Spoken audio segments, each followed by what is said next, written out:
کفن چور کا واقعہ۔ حضرت سیدنا ابو اسحاق رحمۃ اللہ علیہ فرماتے ہیں کہ ایک شخص ہماری محفل میں آیا کرتا تھا مگر اس کا آدھا چہرہ ہمیشہ چھپا رہتا تھا۔ ایک مرتبہ میں نے اس سے پوچھا کہ تم اپنا آدھا چہرہ چھپائے رکھتے ہو، آخر اس کے پیچھے کی کیا وجہ ہے؟ مجھے اس راز سے آگاہ کرو۔ اس نے کہا کہ اگر آپ اجازت دیتے ہیں تو میں اپنا معاملہ بتاتا ہوں۔ میں نے کہا کہ بتاؤ، اصل معاملہ کیا ہے؟ اجازت ملنے پر اس شخص نے اپنی عبرت داستان کچھ اس طرح سنائی کہ میں کفن چور تھا۔ میں نے کئی قبروں سے کفن چرائے۔ جب بھی کسی نئی قبر کے متعلق معلوم ہوتا تو فوراً وہاں پہنچ کر کفن چرا لاتا۔ ایک مرتبہ ایک عورت کا انتقال ہوا۔ جب اسے دفنا دیا گیا تو میں رات کو قبرستان پہنچا اور قبر کھودنا شروع کر دی۔ جب اینٹیں ہٹا کر کفن کی ایک چادر نکالی اور دوسری چادر کھینچنے لگا تو اچانک اس عورت کے بے جان جسم نے حرکت کی اور چادر کو تھام لیا۔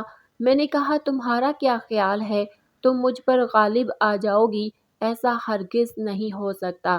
یہ کہہ کر میں گھٹنوں کے بل بیٹھ گیا اور پوری قوت سے کفن کھینچنے لگا۔ یکا یک اس عورت نے ایک زوردار تھپڑ میرے چہرے پر مارا جس کی درد کی شدت سے میں بے قرار ہو گیا اور میرے چہرے پر بہت زیادہ جلن ہونے لگی۔ یہ کہہ کر اس کفن چور نے اپنے چہرے سے کپڑا ہٹایا تو اس کے گال پر انگلیوں کے نشان بالکل واضح تھے۔ میں نے کہا کہ اچھا پھر کیا ہوا؟ اس نے کہا پھر میں نے چادر واپس اس عورت پر ڈال دی اور جلدی جلدی قبر پر مٹی ڈال کر برابر کر دیا اور پختہ ارادہ کر لیا کہ جب تک زندہ رہوں گا کبھی بھی کفن نہیں چراؤں گا۔ اللہ میرے سابقہ گناہوں کو معاف فرمائے اور مجھے توبہ پر استقامت عطا فرمائے۔ حضرت سیدنا ابو اسحاق رحمۃ اللہ علیہ فرماتے ہیں کہ اس کفن چور کا سارا واقعہ لکھ کر میں نے حضرت سیدنا ابو عزیز رحمۃ اللہ علیہ کی طرف روانہ کیا۔ انہوں نے یہ جواب لکھ کر بھیجا کہ اس سے پوچھیں کہ جو مسلمان قبلہ رخ دفنائے گئے تھے کیا سب کے چہرے قبلہ کی طرف تھے یا قبلہ سے پھر چکے تھے؟ میں نے کفن چور سے یہی سوال پوچھا تو اس نے کہا کہ میں نے جن لوگوں کے کفن چرائے ان میں سے اکثر کے چہرے قبلہ سے پھر چکے تھے۔